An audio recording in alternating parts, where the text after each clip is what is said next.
Yo, what's up everybody? It's Connor from Unscripted, back again with another video. In today's video, we are talking about Stage 3, Week 1, Day 1 of the CDL, and as always, we are doing it off the script. As you can tell, I might be able to tell by my voice, I'm fighting the allergies a little bit right now. They're pretty rough, pretty congested, so I'll do my best to get through this video and make it as normal as possible for you guys. If you could drop a like on the video, you know, the usual spiel, I would appreciate that. Leave a comment down below as well with your thoughts on what we're going to talk about today. Subscribe to the channel as well if you are enjoying the content and looking for more of it. I would appreciate all of that. And let's hop right into the video. So, before we even talk about the matches, we're going to address what I think is the biggest issue of the day. And that is the servers and sort of just the treatment of the league by Activision in general. So, there was a problem before the Dallas Empire and Paris Legion match where pretty much the servers just didn't work. They were for almost an hour, there was problems with the servers and they couldn't get it to work. Whatever the case was, I don't know, something with the Warzone event where the servers just couldn't handle maybe all the people in there or whatever it was. But regardless of whatever the reason was, the servers were not working and the league matches were delayed. I think Dallas versus Paris, there was a map reset.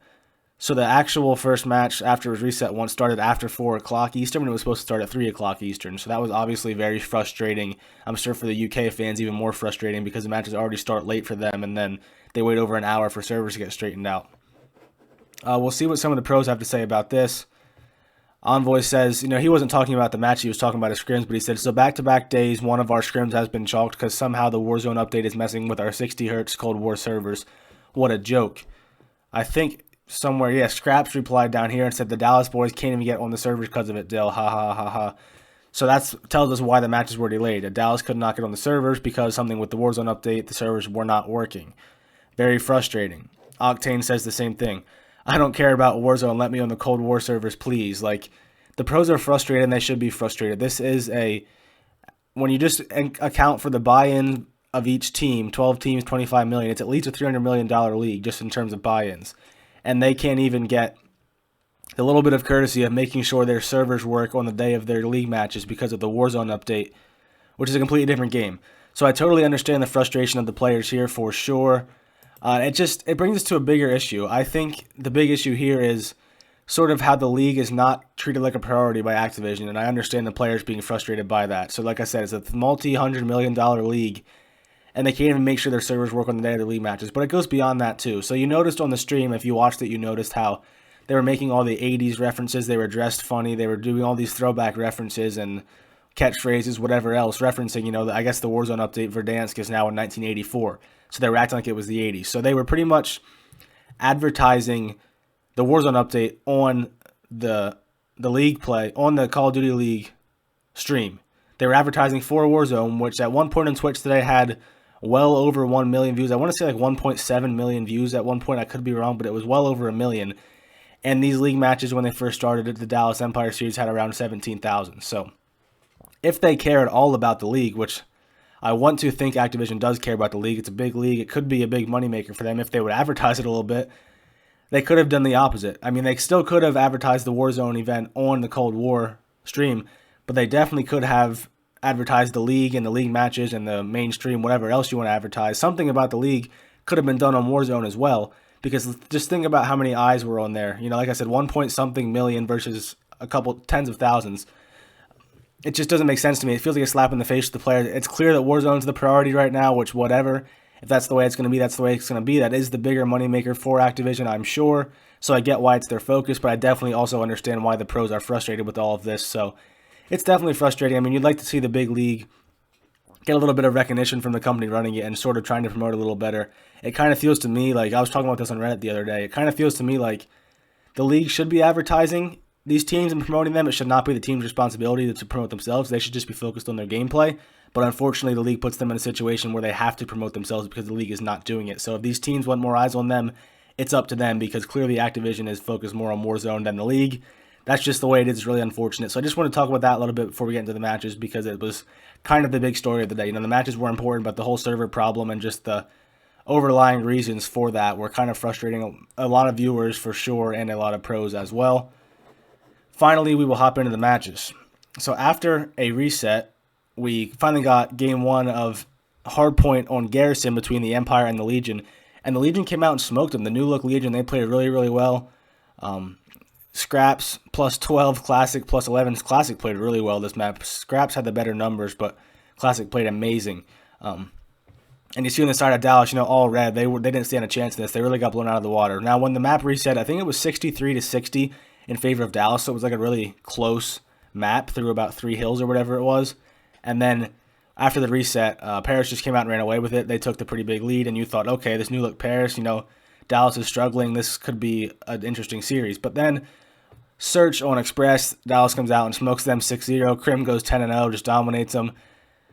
I mean, Crim had 10 kills, Paris combined for 11 kills, so there you know what's going to be the result when you see stats like that. Dallas just smoked them. Checkmate Control, kind of more of the same. Other than Scraps, who was plus 10, his next best teammate had a .89 KD and temp that map. Dallas handled this one pretty easily. The slaying numbers weren't crazy, but they definitely, they ran away with this one pretty easily. It was not that close.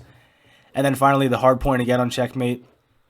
More of the same. Scraps played well, temp played well. Classic on Aqua, not so much. Classic, worse than double negative in this one. Not his best map by any means. Crim played really well. Hook played pretty well this series too. So across the board, Dallas played pretty well. And there were some concerns or thoughts that this team was struggling and sort of not very good right now. And the first map sort of maybe led that to be believed. But then after that, they really came back and showed why they still are one of the top few teams in the league. Here are the overall stats for the series. Crim 6 leading the way with the 1.18 KD in the series and the 14.6k damage across all the maps. Shotzi not his best series by any means, but when his team's playing so well, he doesn't have to be. Then you look on the side of the Legion, other than Scraps, man, he was really hung out to dry in this one. It's crazy to me too that Classic started the first hard point plus 11 and finished the series minus 14, so he had a rough series after that first map for sure. Aqua played okay, nothing great. Temp played pretty well. It's his first map with the new team. He wasn't bad. He wasn't great. He was probably better than Fire was, which is not saying a whole lot. Fire was one of the worst players in the CDL during his time in Paris. He would have his good maps, but he had his really bad maps too. So Temple at least, his ceiling might not be as high as Fire's. I don't think it is, but his floor is definitely higher than Fire's. He'll at least be somewhat consistent, and you kind of can expect him to at least be decent for you. So I think it's hard. I'm trying to keep the faith in Paris. It's getting harder, but I still want to have faith in those guys and see what they can do once they get the chemistry now. Because with Temp in there instead of Fire, the consistency should be there. Let's just see if the ceiling can be as high. So far, no, but plenty of time for them to get it straightened out. Then we move over into the defending champs, the Toronto Ultra, taking on the Florida Mutineers, who also made a roster change. You see the stats here. Insight and Cammy were dominant in this series. Cammy with a 14.7k damage over just 3 maps. Phenomenal stuff from him. Insight played really well, plus 28, a 1.67 KD over the course of the series. He is playing phenomenal. That is the reason why I had him number 1 in my rookie power rankings. I think he's just a hair ahead of Stanley right now. He is just really, really good. I mean, what else can you say? Toronto just across the board played pretty well. So they were, plus 43 over 3 maps in the slaying department. So that's pretty good. You're not going to get a whole lot better than that over 3 maps. And then on the side of Florida, you have Sky struggled. Awakening, he played really well, especially in the search and the control. I'm not sure about the hard point. We'll see it here. But look at their sub-duo. Their sub-duo really struggled. Havoc, it's only 1 map. It's a small sample size, but people who were saying that he is basically a lateral move from Slacked today made those people feel a little bit validated. Havoc was bad today, no way around it. He did not look good. Neptune struggled as well. So not to start Florida 1 with their new roster. We kick things off on the checkmate hardpoint. And what do I always say? When one team's all green and the other team's all red, then a respawn, the team that's all green is going to win. That's what happened here. Toronto takes this pretty easy. All 4 members of their team positive. All 4 members of Florida negative. Awakening was the closest one. So, yeah, he was the best player on the team, at least in terms of slaying in the hardpoint as well.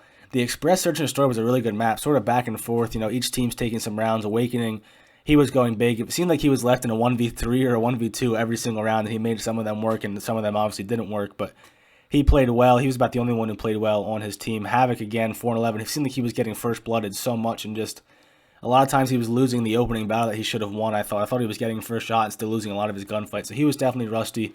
He might be able to turn it around. We'll see. Aside of Toronto, Insight, leader in the league in Search and Destroy KD. He played great here again, 10-7.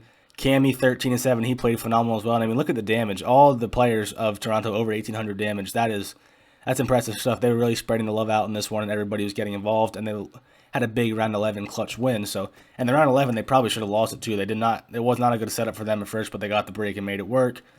And then finally, the raid control they were able to take in round 5. And look at Insight in this one, 38 and 18, over a 2.0 KD, 6,500 damage. Cammy came through with 6,700. I mean, they played really well. Awakening, again, dropped the 40 bomb, but he did have 36 deaths, and nobody else on his team was in the green. So what do you expect if one guy's going positive in a respawn? You're going to lose. Just like if nobody goes positive, you're going to lose. So what can you say about that one? Florida was definitely the worst team today. They did not get their honeymoon phase the way a lot of these teams get when they make a roster move. They clearly were still struggling, even with Havoc in there. If I was them, I'd have a short leash. I think there's too much talent on this team between Awakening and Skies if he gets going, and Neptune with his potential. I don't want to be messing around with a mediocre 4th player. If Havoc doesn't work out after a series or 2 more, get Saints in there, get Vivid. Him and Neptune would be a tear together, I think. Just get somebody in there because I would not want to waste time with some of this talent they have. But we'll see what they do. I know teams can be reluctant to make changes sometimes, especially early on like that. So we will see how it plays out. But regardless, that is going to wrap up the video. So if you enjoyed the video, like I said, I would appreciate if you would leave a like, a comment, subscribe to the channel, and all of that good stuff. It would mean a lot to me. I hope you enjoyed the Call of Duty. I hope you enjoyed tomorrow's Call of Duty, which I should be back to talk about tomorrow night. Hope you had a good day, and I'll talk to you guys in the next video.